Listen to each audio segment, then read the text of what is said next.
ವಾಸ ಮಾಡ್ತಾ ಇದ್ದಾರೆ.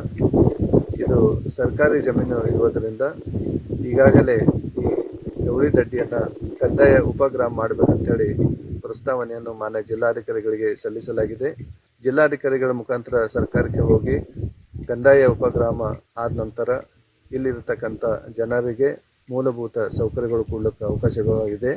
ಅದಕ್ಕಾಗಿ ಈ ರಸ್ತೆ ನಿರ್ಮಾಣ ಕೂಡ ಹೇಳಿದ್ದಾರೆ. ಈ ರಸ್ತೆ 2 ತಿಂಗಳ ಮಳೆಗಾಲ ಮುಗಿದ ನಂತರ ಇದೊಂದು ಸರ್ವೆ ಮಾಡಿಸಿ ರಸ್ತೆ ನಿರ್ಮಾಣ ಮಾಡಲಿಕ್ಕೂ ಕೂಡ ಪ್ರಸ್ತಾವನೆಯನ್ನು ಮಾನ್ಯ ಜಿಲ್ಲಾಧಿಕಾರಿಗಳಿಗೆ ಕಳಿಸಿಕೊಡ್ತಾ ಇದ್ದೇವೆ. ಸುಮಾರು ವರ್ಷಗಳಿಂದ ಅಂಬೋಳಿ ಗೌಳಿವಾಡ ಜನತೆಗೆ ಸಂಚರಿಸಲು ರಸ್ತೆ ಇಲ್ಲದೆ ಬದುಕಿಗೆ ಬರ ಬಡದಂತಾಗಿದೆ. ಇದುವರೆಗೂ ಇವರ ಕಷ್ಟ ಕೇಳಲು ಪಾಪ ಯಾವ ರಾಜಕಾರಣಿಗಳಿಗೂ ಪುರ್ಸೊತ್ತಿಲ್ಲ. ಸಚಿವ ಹಾಗೂ ಶಾಸಕ ಸಂತೋಷ್ ಲಾಡ್ ಅವರ ತವರು ಕ್ಷೇತ್ರಕ್ಕೆ ಭೇಟಿ ನೀಡಿ ಯಾವಾಗ ಪರಿಹಾರ ಕಂಡುಕೊಳ್ತಾರೋ ನೋಡಬೇಕಿದೆ. Mantesh Patani, public next, Alnavar.